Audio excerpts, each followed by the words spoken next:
Harry's keynote fee for the IAP Global Summit clocks in at around $50,000, and it is a far cry from what he used to command. Just 5 years ago, Harry was asked for up to $1 million per speech. Today, that price tag has collapsed. $50,000. That is a reported price tag for a keynote speech from Prince Harry at the AP Global Summit, a figure quietly circulating among speakers and organizers, but never advertised publicly.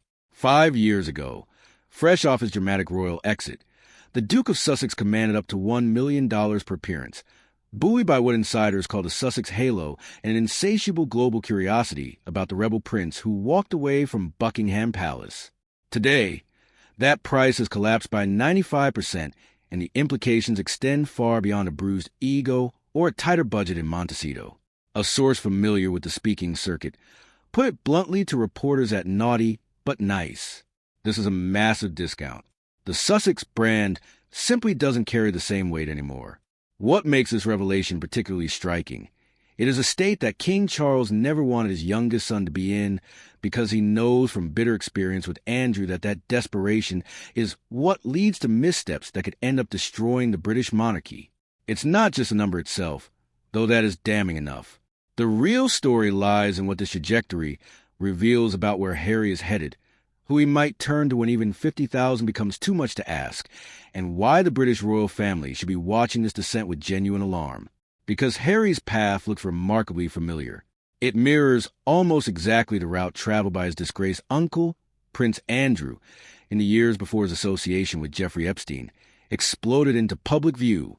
The difference, as royal observers have noted, is that Andrew at least had palace walls and taxpayer-funded security to cushion his fall. Harry has none of that. His situation, according to one commentator, is a lot more desperate. The question worth asking is not whether Harry's speaking fees have dropped. That much is obvious from the numbers. The question is, what happens when a prince becomes desperate for relevance, for income, for the spotlight that once followed him everywhere he went? The evidence suggests we are about to find out. The irony embedded in Harry's latest paid appearance writes itself with almost painful clarity. If he's at $50,000 now, where is it going to be in 10 years' time? Who is he going to be getting the money from? What dodgy dealings are coming? And this is why Prince William has long advocated for a tougher approach. Here is a man being compensated to speak about privacy, standing before a room full of lawyers, tech executives, and corporate strategists, delivering thoughts on digital discretion and personal boundaries. This is the same man who produced a multi-part Netflix documentary, dissecting his family relationships in excruciating detail. The same man who published a memoir revealing everything from losing his virginity behind a pub to his alleged physical altercation with his brother. The same man whose wife hosts a podcast discussing their private life and posts weekly videos of their children singing, picking flowers, and baking cookies on social media. An insider familiar with the speaking circuit offered this assessment with unmistakable dryness. He talks about privacy by telling you everything. The observation cuts to the heart of a contradiction that has defined the Sussex brand from the beginning. They demand privacy while monetizing exposure. They claim victimhood while cashing checks. They insist on boundaries while erasing everyone else's. Comparisons to South Park's devastating parody, the Worldwide Privacy Tour, have resurfaced and are spreading rapidly across social media. The animated episode depicted Harry and Meghan as attention-seeking hypocrites touring the globe to complain about media intrusion while granting interviews at every stop. When the satire premiered, Sussex supporters dismissed it as cruel. Now, with Harry literally being paid to discuss privacy while his wife documents their children's daily activities for public consumption, the mockery feels less like exaggeration and more like documentary footage. People aren't being cruel. One observer shrugged when asked about the renewed comparisons. They're entertained. The distinction matters because it reveals something important about public perception. Cruelty implies sympathy for the target. Entertainment suggests the audience has stopped taking performance seriously altogether. Harry may frame his speaking engagements as advocacy, as using his platform to address issues that matter to him genuinely. The internet sees something different entirely. It sees content at a sharply reduced rate. The audience has grown weary of the contradiction, and their wallets have closed. Conference organizers who once would have paid premium prices for royal glamour now negotiate discounts, knowing the Sussex presence generates headlines, but not necessarily the kind that enhance an event's prestige. The pipeline of opportunities is narrowing visibly. In recent months, Harry has appeared at a real estate conference in Canada, and now this privacy summit in Washington, D.C., reportedly delivering variations of the same stump speech about his battles with the media, his mental health journey, and his concerns about the digital scene. The venues are getting smaller. The fees are getting lower. The desperate scramble for relevance is becoming impossible to ignore. The parallel to Prince Andrew should make everyone at Buckingham Palace deeply uncomfortable, and the similarities extend far beyond the shared royal bloodline. Andrew spent years after leaving official duties chasing business opportunities, speaking engagements and connections that would maintain his lifestyle and relevance. He traded on his royal title, accepted favors from billionaires, stayed in homes with questionable ownership histories, and cultivated relationships with people who should have raised immediate red flags. The results are now splashed across every newspaper in the Western world. Harry is walking the exact same path. When the Sussexes first fled to North America, they stayed in a Canadian home that, as multiple outlets reported, had links to Russian oligarchs. They accepted extended hospitality from billionaire Tyler Perry, whose name has since appeared in headlines involving accusations not entirely dissimilar to those that plagued some of Andrew's associates. The pattern of accepting favors from wealthy benefactors, of trading royal-adjacent access for financial support, of failing to vet the backgrounds of those offering assistance mirrors Andrew's trajectory with uncomfortable precision. The critical difference, as commentators have noted, makes Harry's situation potentially more dangerous. Andrew at least maintained the infrastructure of royal life during his years of questionable dealings. He had palace protection, taxpayer-funded security, advisors whose job was to prevent exactly the kind of missteps that now define his legacy. He had guardrails, even if he repeatedly crashed through them. Harry has systematically dismantled every safety net that might have protected him. One of the first things Meghan did, according to multiple sources close to the situation, was ensure Harry got rid of anybody loyal to him. Long-serving members of staff who had guided the prince through his adult life were pushed out one by one. The final departure, Edward Lane Fox, represented the last trusted voice with genuine connections to Harry's former world. Fox had served as Harry's private secretary and close friend for years, someone who understood both the privileges and pitfalls of royal life. His exit left Harry without any institutional guidance, without anyone positioned to steer him away from dangerous associations or ill-advised decisions. The isolation is now complete. Harry no longer has royal advisors or dedicated staff with experience navigating the complex waters of public life. He no longer has family members whispering caution in his ear. He has a wife whose primary concern appears to be her own career trajectory, and a PR team focused on generating headlines rather than protecting his long-term interests. The vulnerability this creates cannot be overstated. If Harry is accepting $50,000 for speaking engagements now, the question that should concern the monarchy is where he will be in 10 years. What happens when even that reduced rate becomes unavailable? What do dealings emerge when desperation deepens? Andrew's story provides a template, and it is not one that ends well for anyone involved. The money question looms over everything the Sussexes do, and the answers become less reassuring with each passing month. Their income streams have narrowed dramatically since the heady days following their royal exit. The massive Spotify deal collapsed after producing minimal content, with executives reportedly describing Meghan as difficult, and the partnership is fundamentally unworkable. Netflix, while still technically engaged with the couple, has shown diminishing enthusiasm for Sussex-branded projects that fail to generate either critical acclaim or large viewership. The speaking circuit offers a window into Harry's current market value, and that window reveals a concerning view. A real estate conference in Canada, a privacy summit in Washington, D.C. Each appearance features what sources describe as basically the same stump speech repackaged for different audiences. The pattern suggests limited range, diminishing novelty, and a shrinking pool of organizations willing to pay for the Sussex Association. One commentator posed a question that royal observers are increasingly asking. If he's at $50,000 now, where is it going to be in 10 years? The trajectory is clearly downward. The curiosity that once made Harry valuable has faded. The rebel prince narrative has grown stale. The victim storyline has worn thin through repetition. What remains is a title without institutional backing, a platform without clear purpose, and expenses that show no signs of decreasing. The Montecito mansion requires large upkeep. The security team Harry insists upon costs millions annually. The lifestyle the Sussexes have constructed demands continuous income at levels that speaking fees alone cannot sustain. The mathematics simply do not work, and both Harry and those watching a situation closely understand this reality. Historical precedent offers warning about what desperation produces. When Andrew found himself squeezed financially, he turned to increasingly questionable sources. The connections to Epstein did not emerge from nowhere.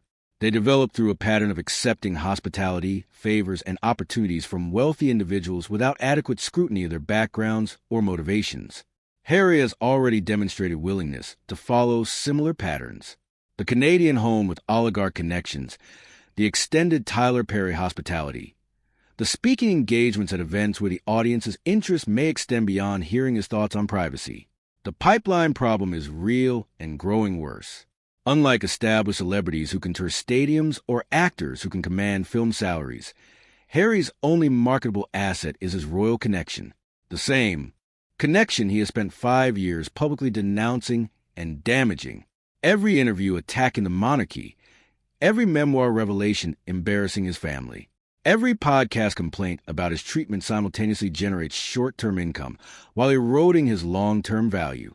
He is mining a resource that cannot be replenished while actively destroying the mine itself. Something has shifted visibly in Harry's public presentation, and the change has not escaped notice from those who watch him closely. At a recent appearance addressing parents who have lost children to the scourge of online harm, Harry appeared disheveled in a way that startled observers. His clothing looked thrown together. His demeanor seemed scattered. His hands moved in disconnected gestures that suggested internal agitation rather than confident delivery. The emotional display that followed proved even more striking. At one point during his speech, Harry became visibly teary, his voice cracking as he discussed a family's suffering and their fight for accountability. His hands shook perceptibly. The composure that once defined his public appearances had vanished entirely, replaced by what looked unmistakably like a man struggling to hold himself together. The missing wedding ring added fuel to immediate speculation. Cynics suggested marital trouble. Others wondered if the absence was calculated, a deliberate choice to generate headlines and conversation in a week when Sussex coverage had otherwise faded. The truth likely lies somewhere between crisis and strategy. PR advisors understand that controlled controversy generates attention. A scruffy appearance combined with visible emotion combined with an absent ring creates exactly the kind of mystery that news cycles feed upon.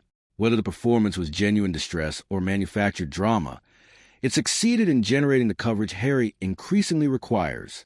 Psychologist Emma Kenny, appearing on British television to discuss the appearance, offered a more sympathetic interpretation. She pointed to Harry's documented trauma surrounding his mother's death, the parallel feelings of powerlessness he might experience watching children suffer from circumstances beyond their control.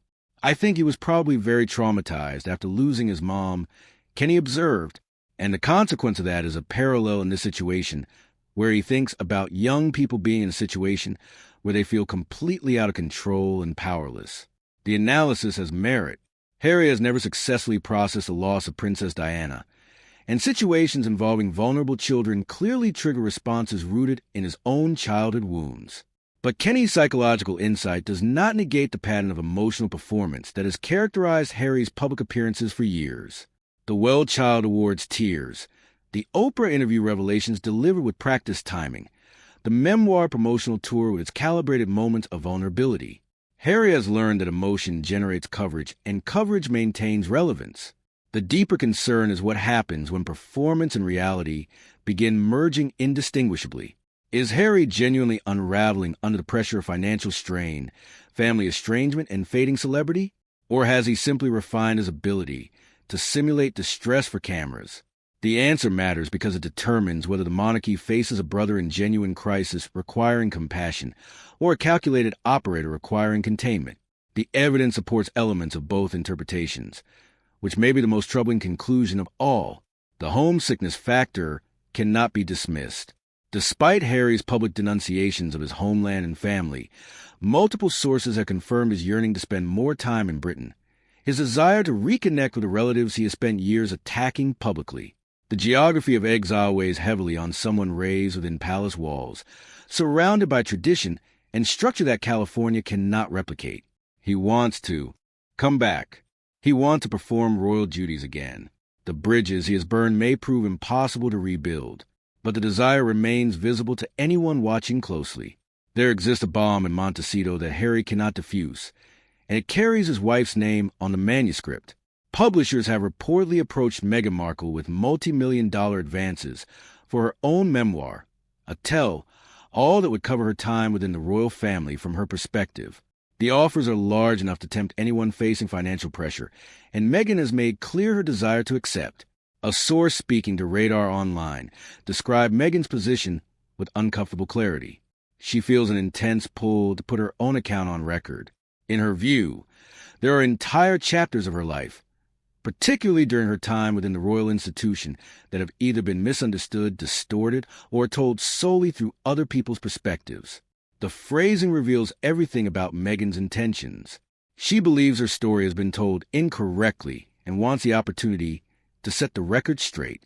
According to her version of events, Harry, according to multiple reports, is blocking Meghan's memoir with all of his might. The prince understands what his wife apparently does not or chooses to ignore: any chance of reconciliation with the royal family. Any possibility of returning to some version of his former life evaporates the moment Meghan publishes her account. His own book already pushed relationships to the breaking point. Her book would shatter them entirely. The timing adds additional layers of urgency. Meghan reportedly wants to get ahead of stories that may emerge about her past, including rumored connections to individuals whose names have appeared in recent headlines. Whether these concerns are legitimate or paranoid, they motivate her push to control the narrative before others define it for her. She wants to speak without filters, to clarify events in her own words. The desire is understandable from her perspective. From Harry's perspective, it represents an existential threat to everything he hopes to salvage. The conflict this creates within the Montecito household must be large. Meghan sees a multi-million-dollar payday that would solve immediate financial pressures while allowing her to position herself as the definitive narrator of her own story. Harry sees the final destruction of any path back to his family, his country, and his former identity. These positions cannot be reconciled. Someone will win this battle, and the outcome will determine the trajectory of both their futures. The information Meghan possesses makes her potential memoir particularly dangerous.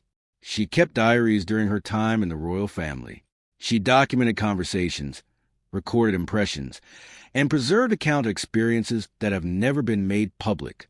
The Oprah interview and the Netflix documentary, as revealing as they seemed, apparently represented only surface-level disclosures. The memoir would go deeper, exposing details that could damage relationships and reputations in ways that previous revelations did not. Harry knows this. His attempt to prevent the book demonstrate his understanding of the stakes.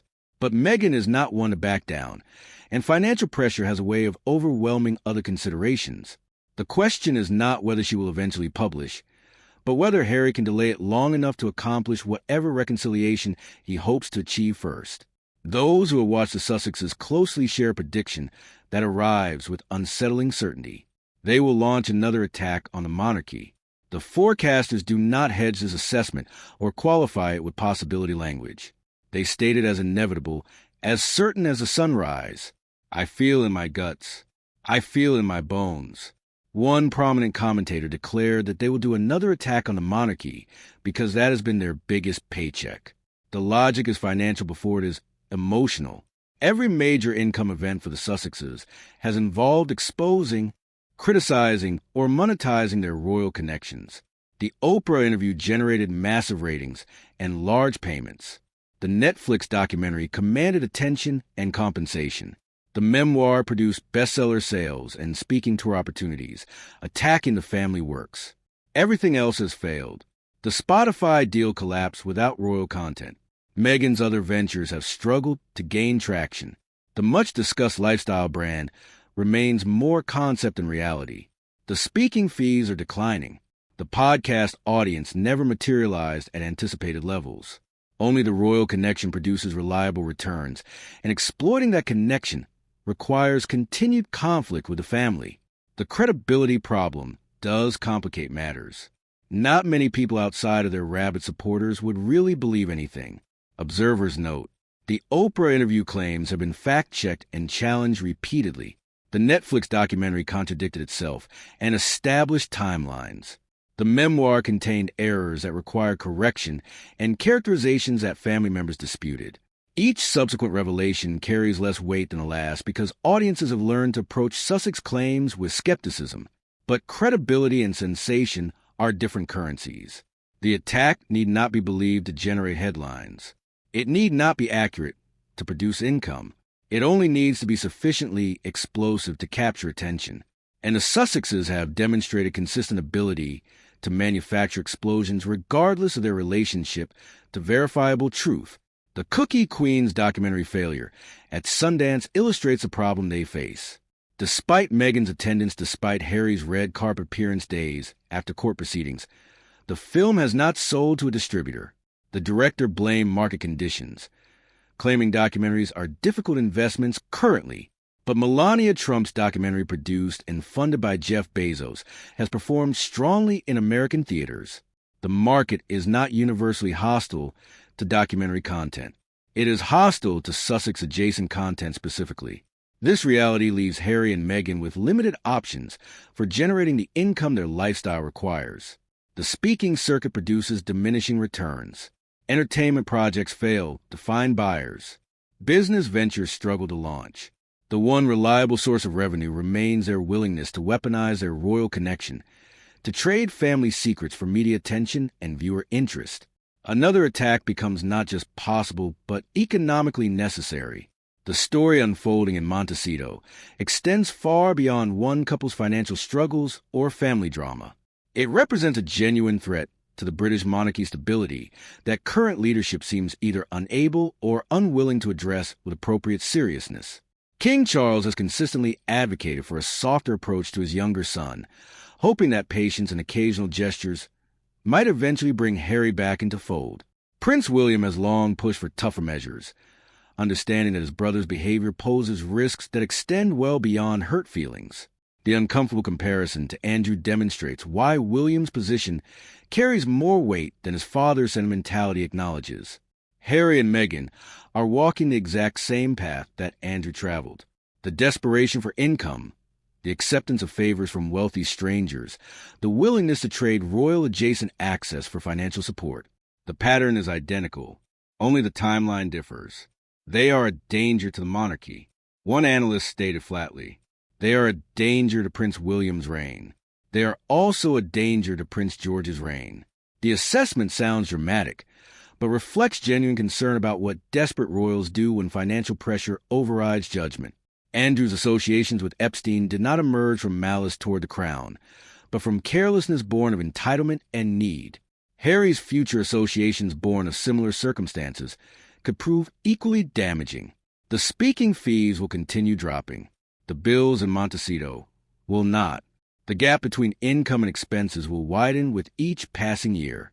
And nobody in that California mansion appears to have a plan for what comes next. The prediction gaining currency among royal observers carries a grim inevitability. Harry will become more desperate to take money from anywhere it is offered. The guardrails that might have prevented catastrophic missteps have been systematically removed. The advisors who might have steered him towards safer associations have been dismissed. The family connections that might have provided alternative support have been severed by his own public attacks. What remains is a prince for sale at declining prices, a title without institutional backing, a platform shrinking by the month. The monarchy watches and waits, caught between Charles's hope for reconciliation and William's recognition that some damage cannot be undone through wishful thinking alone. The speaking fee that started this investigation, that $50,000 payment for a privacy speech dripping with irony, represents more than just a fallen prince's reduced market value. It represents a warning about where this trajectory leads. Andrew's story provides a template. Harry appears determined to follow its step by declining step toward whatever reckoning awaits at the bottom. The question that should keep Buckingham Palace advisors awake at night is not whether Harry will make mistakes born of desperation. That seems inevitable given current trajectories.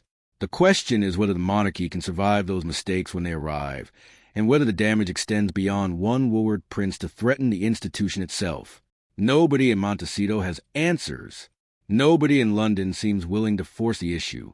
And the bills keep arriving demanding payment that the Sussex brand can no longer reliably provide. Something will break eventually. The only uncertainty is what form that breaking takes. And who else gets music, caught in collapse? Sound off in the comments. And if this is your first time here, subscribe. Music.